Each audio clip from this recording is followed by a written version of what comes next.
The tribute demand. The great chamber of the Galactic Council was alive with sound. The voices of 100 alien races rose and fell like waves, echoing across the shining marble floor. Massive banners of stars and empires hung from the tall walls, each one glowing faintly with pride and power. At the center of it all stood the high dais, where the council leaders waited. Their faces were proud, their eyes filled with the cold fire of arrogance. Today's gathering was different. Today, the council had summoned a new race, a small world from the edge of the galaxy, a planet called Earth. The doors opened, and the human ambassador stepped inside. He walked alone, his dark suit plain against the shimmering robes and armors of alien leaders. His steps echoed, steady, measured, unshaken. Whispers followed him. Many aliens laughed, some hissed, others sneered. To them, humanity was a weak and fragile species, new to the stars, a people who should have bowed the moment they were called. The high speaker of the council rose from his golden chair. His voice rang like metal striking stone. "Humanity of Earth," he said, "you now enter the council's space. You owe tribute for this privilege, gold, minerals, soldiers, and obedience.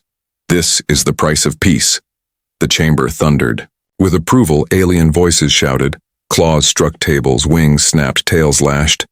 The human ambassador stood silent. His eyes moved across the chamber, watching the faces that mocked him. His jaw tightened, but he said nothing. Another counselor, tall and covered in scaled armor, slammed his claw against the dais. "You will pay, little world," he hissed, "or you will be punished. Every race pays, you are no exception." The humans had expected this moment. For years, whispers of the council's greed had reached Earth's ears. Humanity knew this day would come. Yet the silence of the ambassador stretched like a blade across the chamber. The high speaker leaned forward, his voice dripping with contempt. "You have 3 cycles to deliver tribute. Fail and Earth will be crushed." Laughter spread through the chamber. Alien leaders spoke openly of dividing Earth's lands, its seas, its skies. They spoke of taking humans as servants, of stripping the planet clean. The ambassador lifted his head. His eyes were calm, cold, and unreadable. His voice, when it came, was quiet, but every word carried. "Earth does not bow," he said. The chamber froze. The laughter stopped. The aliens stared in disbelief. Did this small, fragile race dare to defy them here, in the heart of the council? The ambassador turned. He did not wait for permission. He walked out of the chamber, his footsteps echoing again, steady, unbroken. Behind him, the chamber erupted. Voices rose in outrage. Some demanded immediate war. Others shouted that humanity must be destroyed. The high speaker roared for silence. "They will learn," he spat. "We will burn their world until nothing remains." But even as the council planned punishment, the human ambassador's words echoed in the minds of many. "Earth does not bow." Far away, back on Earth, hidden deep beneath layers of reinforced steel and stone, the human leaders gathered. They had watched the council's demand. They had seen their ambassadors stand. The silence in the room was heavy. Then the Supreme Commander spoke. "The council has chosen to test us," he said. "They think we are weak. They think we will kneel. They are wrong." Around the table, generals and admirals nodded. Their faces were hard, their eyes sharp with fire. For years, Earth had been building, waiting, preparing in secret. "They want tribute," the commander continued. "They will receive fleets." Orders spread through secure channels. Deep within hidden shipyards, long dormant engines roared to life. Colossal ships stirred in their docks, armored giants built in silence far from prying alien eyes. Crews ran across metal decks. Weapons hummed as systems woke. In the cold darkness of space, one fleet after another rose from their shadows. Humanity had waited for this moment. The council demanded tribute, but Earth would answer with something greater. Earth would answer with war, the Earth's reply. The council chamber still shook with outrage. Alien voices thundered with threats. Yet far from that chaos, on the blue and green world called Earth, a very different sound filled the air. Deep beneath the surface, in hidden bunkers carved into mountains, alarms began to ring. Screens lit up across command centers, showing orders marked with the highest clearance. The words spread through every secure channel. Operation Resolve. Begin. In the War Council bunker, the leaders of Earth gathered. The room was plain, its walls built for defense, not beauty. At the long table sat generals, admirals, scientists, and elected leaders. Every eye was fixed on the Supreme Commander. He stood slowly, his hand resting on the table. His voice was low but steady. "The Council believes we are weak," he said. "They demand tribute. They expect us to kneel, but we will answer in our own way." No one spoke. The silence was heavy, powerful. Then the commander continued. "For years we have been underestimated. The galaxy laughs at humanity. They see us as fragile, as small, but they do not know the truth. We have been building, preparing, waiting. The time for silence is over." A single word appeared on the main screen, glowing bright against the dark background. "Mobilize." Around the table, heads nodded. The order spread like fire through dry grass. In the hidden shipyards orbiting Earth's moon, engineers worked at a furious pace. Massive structures shaped like skeletal giants floated in the void. Their frames had been kept secret, covered in decoys and cloaked from alien eyes. Now the covers fell away, revealing hulls plated with thick armor. Rows of cannons lined their sides. Engines glowed as they awakened. The first battleship to launch was the Iron Resolve. Her hull was scarred, built from both old Earth steel and new alloys. As she moved from the dock, her shadow covered the smaller ships nearby. In Mars' orbit, another fleet stirred. Dozens of cruisers and carriers hidden in asteroid fields powered up. Lights blinked across their decks, flight crews strapped into their stations. In the dark reaches beyond Jupiter, the secret shipyards of Europa released their hidden weapons. Great carriers rose from the ice, carrying swarms of fighter craft within their bellies, but fleets alone were not enough. In the laboratories of Earth, scientists activated weapons the Council had never seen. Rail cannons longer than skyscrapers, missiles with warheads that bent gravity, cloaking devices that made entire fleets vanish into the black. Each weapon was tested, checked, prepared. Humanity would not fight blindly. Humanity would fight with precision. The people of Earth, too, were told the truth. In cities and villages, in schools and factories, the broadcast played. The Supreme Commander appeared on every screen, his face grim, his voice unshaken. "The Council demands our tribute," he said. "They would make us slaves. They would strip our world, but Earth will never kneel. We will rise, we will fight, and we will show them what it means to challenge humanity." Across the world, silence followed. Then cheers rose, louder and louder. Men and women signed their names to fight. Families wept, but they did not break. Factories switched to war production. Earth had chosen its path. Back in the War Council bunker, the ambassador who had stood before the aliens returned. His face was calm, his eyes cold. "They did not expect silence," he said. "They expected fear. Instead, they will see fire." The Supreme Commander nodded. "Then let us show them," he replied. On the screens, fleet after fleet came online. Each ship name appeared one after another. Iron Resolve, Defiance, Horizon's Wrath, Guardian of Terra. The list grew longer, a hidden armada now revealed. In deep space, alien scouts began to report strange movements. At first they laughed, dismissing the human ships as outdated hulks. But then, one by one, their signals went silent, cut off in bursts of static. Whispers spread among the stars. "The humans are moving. The humans are ready. The humans will fight." The Council had demanded tribute, but Earth had given its answer, not in gold, not in submission, but in fleets, in weapons, in fire, and this was only the beginning. The first sight of war fleets. In the cold dark of space, far from the noise of politics, the first alien tribute ships moved toward Earth. They were not warships. They were collectors. Heavy transports painted in the Council's proud colors. Their purpose was simple, to take what was demanded and carry it back. The alien captains laughed among themselves. They imagined Earth sending small freighters loaded with minerals, food, and slaves. In their eyes, this was nothing more than routine. But what they saw instead froze their laughter. From behind Earth's moon, shadows began to move. At first, they looked like drifting debris, silent rocks in orbit. Then, the lights came alive one after another, thousands of running lights blinking in the dark. Engines glowed, weapons hummed, and the shadows unfolded into ships. The aliens leaned forward, their screens filling with images of armored giants.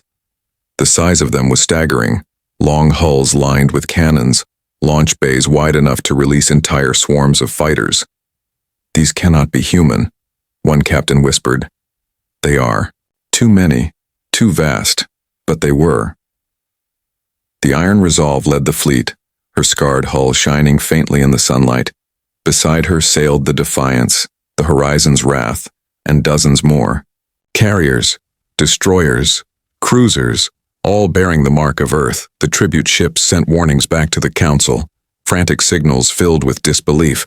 But before the messages could complete, human fighters swarmed from the carriers, small and fast engines burning blue. In moments, the alien ships were surrounded. Human voices spoke through comms, cold and sharp. "This route is closed." The tribute captains tried to argue. They shouted about council law, about the price of rebellion. But no answer came, only silence. Then, in a flash of light, the Iron Resolve fired her main cannon. The tribute ships were gone, erased in fire. Across the galaxy, the news spread. Scouts and spies carried stories faster than official messages could travel. "Earth has fleets," they whispered. "Earth has battleships." The alien empires who once mocked humanity began to shift uneasily. Some still laughed, believing the ships were old relics painted to look dangerous. Others knew better. They remembered human wars, human history, the endless battles on a death world that had forged their kind. In taverns on distant colonies, smugglers whispered, "The humans have been preparing all along." Back in council space, the high speaker slammed his clawed hand onto the dais. His voice echoed like thunder. "Lies," he roared. "They cannot have such power. They are weak. They are nothing." But even as he spoke, more reports arrived. Reports of fleets leaving Mars, of carriers rising from Europa, of shipyards hidden in the asteroid belt. One by one, the counselors read the reports, and one by one their confidence began to falter. "They were silent for too long," one muttered. "Perhaps they were building." The high speaker silenced him with a glare. "No," he growled. "This is a bluff, a display meant to frighten us. Humanity cannot defy us." But the whispers among the counselors grew louder, doubt creeping into their voices. Meanwhile, the human fleets did not stop at Earth. They spread outward, taking positions in deep space. Patrols moved like wolves through the dark, hunting for any council vessel that dared approach. One alien convoy carrying supplies through the Orion corridor found itself trapped. Human cruisers appeared from the void, their hulls reflecting no light, invisible until they struck. Within minutes, the convoy was scattered, burning wreckage left floating in silence. Only one small ship was spared, left alive to carry the message. On its cracked comms, the humans sent a single sentence: "Tell the Council, Earth pays in fleets." Back on Earth, the people watched. The first recordings released by the War Council, the images of human battleships emerging from the shadows filled screens across the planet. Cheers erupted. Children pointed in awe. Old veterans wept at the sight. Factories worked day and night. New recruits flooded training camps. Humanity's spirit was no longer silent. It was awake, burning bright. In the War Council bunker, the Supreme Commander stood before a massive screen showing the growing map of human deployments. His voice was calm, steady. "The galaxy has now seen the first glimpse of our power," he said. "But this is only the beginning. They demanded tribute. We will give them fire. They will learn who we are." The ambassador, who had once stood silent in the council chamber, spoke quietly, almost to himself. "And they will regret the day they asked Earth to kneel." The galaxy reacts across the stars. The news of Earth's defiance spread like wildfire.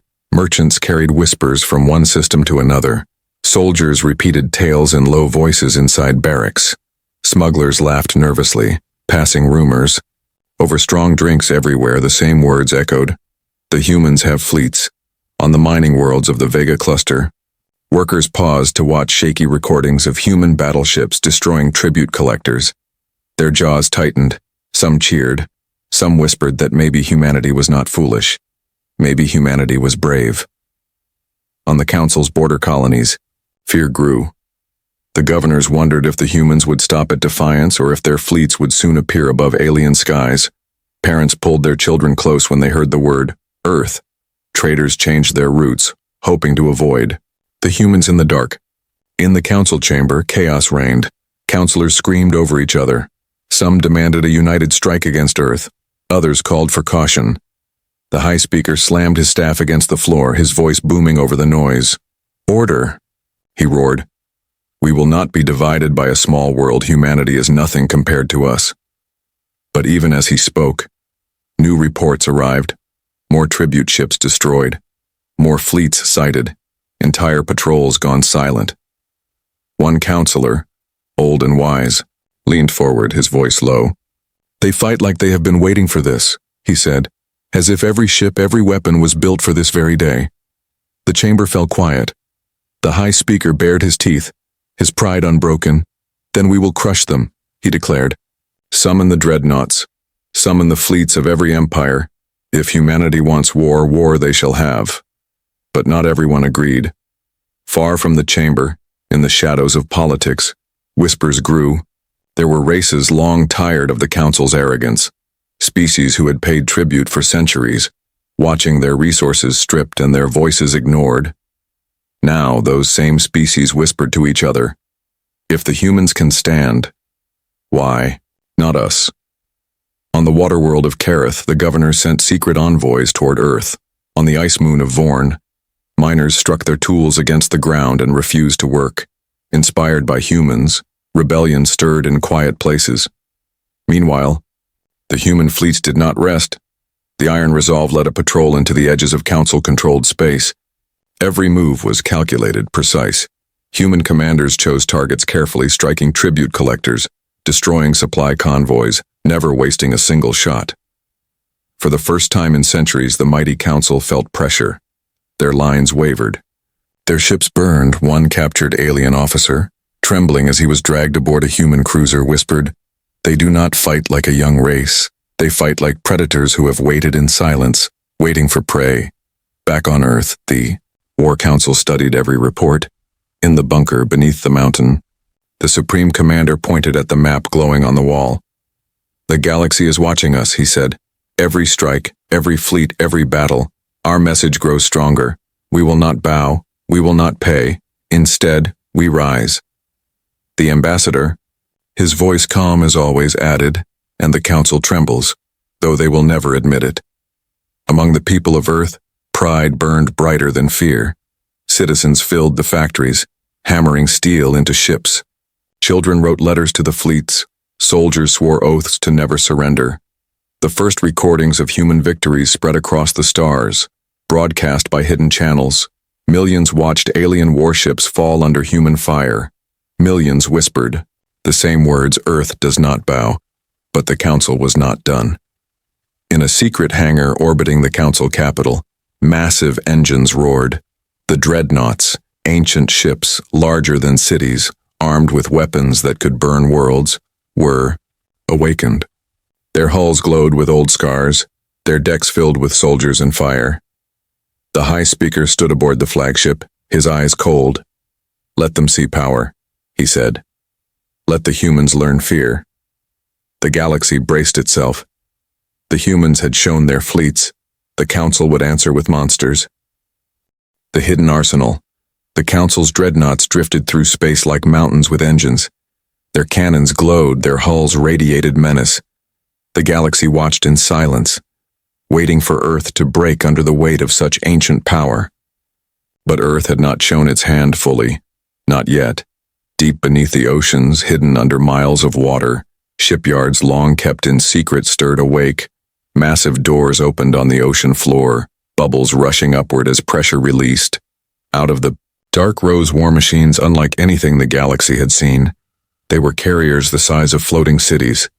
built in silence across decades, armored in layers that shimmered like deep-sea stone. Entire squadrons of fighters swarmed from their hangars, engines humming as they cut through the water and into space. Far across the asteroid belt, another secret came to life. Buried inside, the rocks were foundries older than the current generation, factories built by humans in the first days of expansion. They had worked in shadows, powered by stolen sunlight and hidden reactors. Now they revealed their treasures.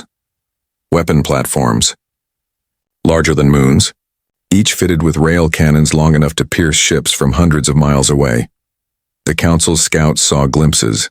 They thought they found supply stations, but when they approached, the stations unfolded into war platforms, turrets, and missile silos coming alive. Messages flooded back to the Council, panic in every word. Humans have shipyards in the belt. Humans have carriers under the oceans. Humans have weapons beyond anything recorded. The High Speaker crushed the reports in his claws, his voice trembling with fury. Impossible, they are too young, they cannot have built all this. But deep down, even he began to fear. In the War Council bunker, the Supreme Commander addressed the fleet leaders. For centuries they ignored us, he said. For centuries we built in silence. They thought Earth was fragile, but we used that shadow to prepare. Now they will see the truth. On the main screen, one by one, hidden assets were revealed. Orbital rings that could launch ships faster than any alien dock. Planetary shields tested in secret storms, now ready to defend cities. Swarms of automated drones built for war, waiting for commands. The admirals nodded, their eyes sharp with determination. Humanity's strength had never been weakness. It had been patience. The first clash came at the edge of the Caverus system.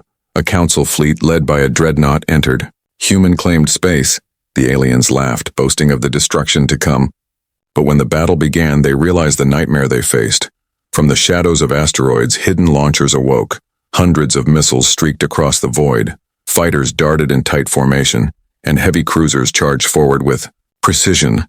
The dreadnought fired, its beam splitting space itself, tearing through a human destroyer. For a moment the aliens cheered, but then the Iron Resolve and her sister ships answered. Rail cannons tore through the dreadnought's shields. Each impact left scars deep and smoking. Then came the final strike. From beneath the system's frozen moon rose a massive carrier, armed with siege cannons hidden beneath its hull.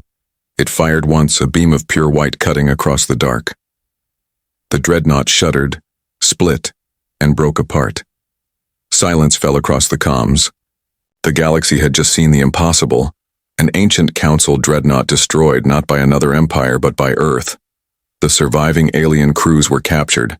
They trembled as humans walked among them.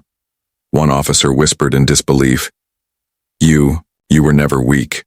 You hid your claws until we demanded them." A human captain leaned close, his voice cold. "And you have only seen the beginning." Back on Earth, the people watched the first footage of the dreadnought's fall. Billions cheered, factories roared louder, soldiers trained harder. Humanity had bled before in its own history, but now it was ready to bleed for the stars. The Supreme Commander looked at the glowing map of Council space, fleets spreading outward like fire across dry fields. "The Council wanted tribute," he said. "Instead, they will inherit war. For every demand they make, we will answer with fleets. For every threat they give, we will answer with fire." "Phi," Ambassador added quietly, his words heavy with promise.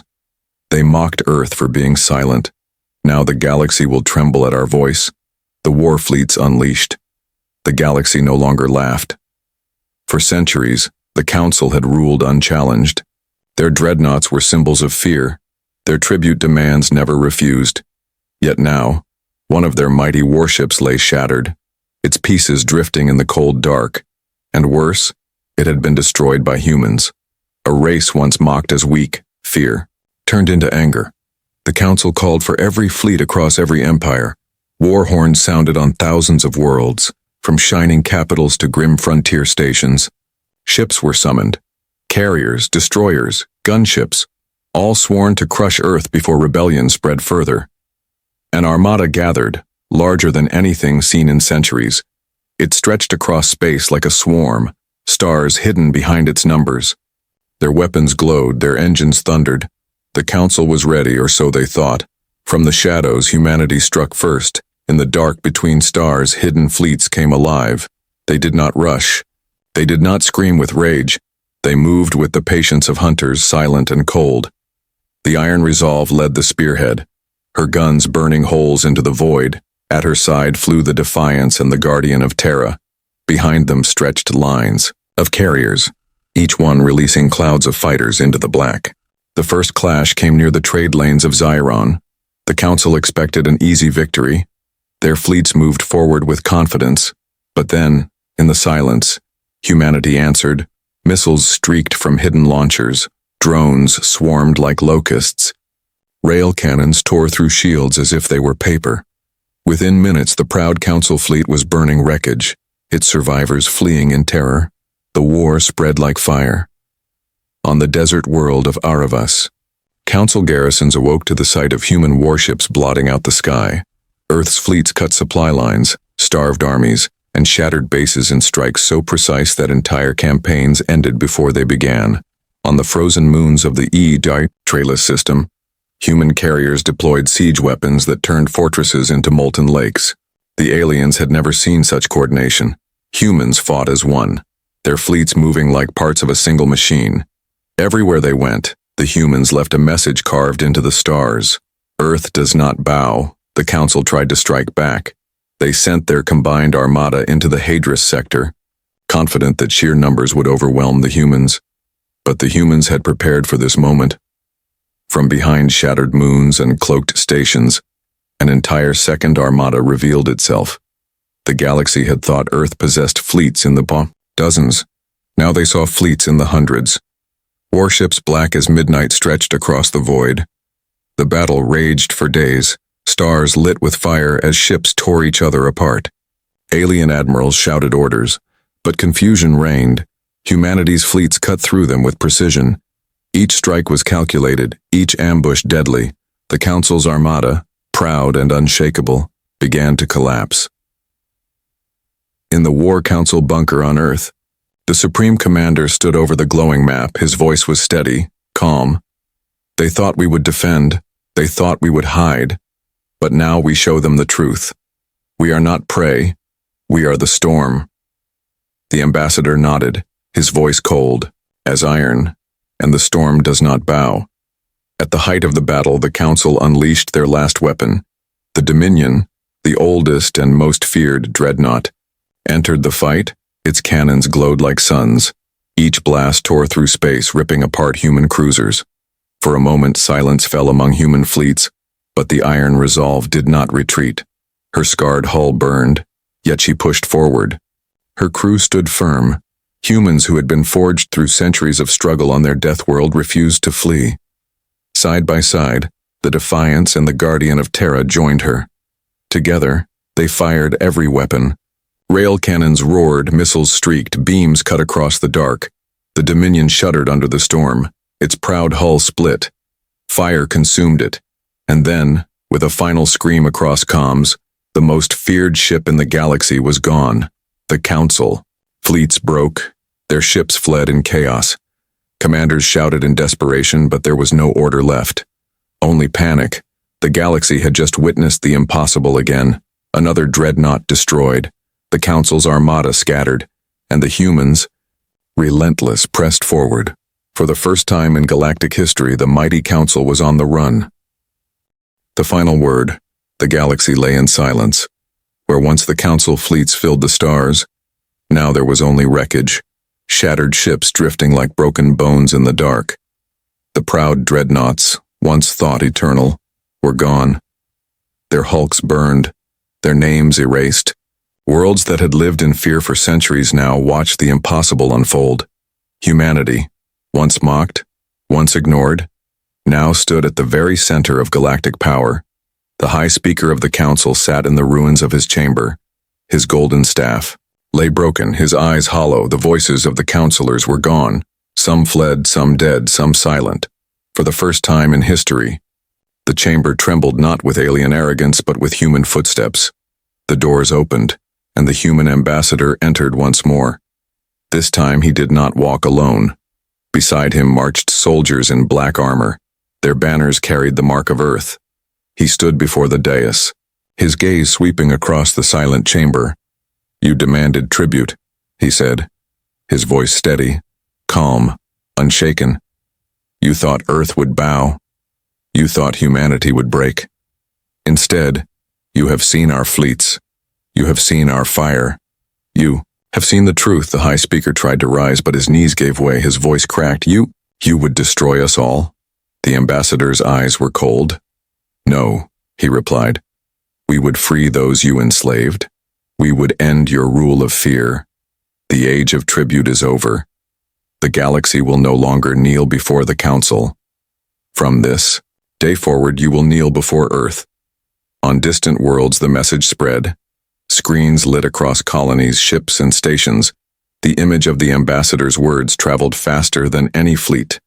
"From this day forward, you will kneel before Earth." And the galaxy trembled. In the War Council bunker, the Supreme Commander looked at the map of stars now under human control. Fleets spread across sectors once owned by the Council.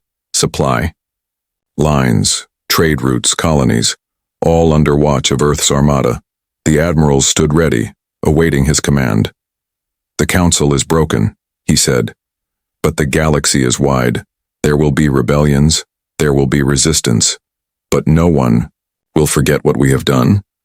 We have taken their demand and turned it into fire," the ambassador added quietly, "and we will carry that fire into every corner of the stars." On Earth, the people celebrated. Cities lit with fireworks. Children raised their hands to the sky. Families held each other close. For the first time, humanity was not seen as weak or fragile, but as the strongest force in the galaxy. Factories did not stop. Shipyards did not rest.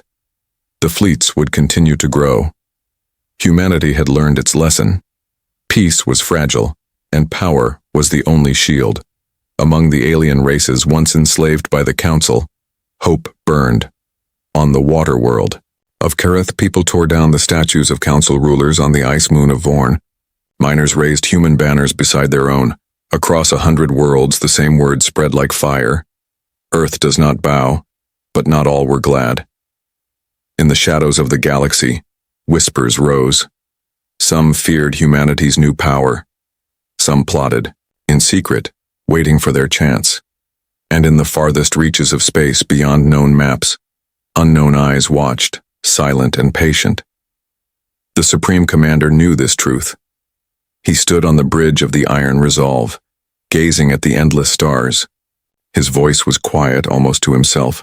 "This war is done, but others will come, and when they do, they will know humanity does not bow." The words carried across the fleet, across the galaxy, across the future. The final word of Earth had been spoken, and the stars themselves seemed to shiver.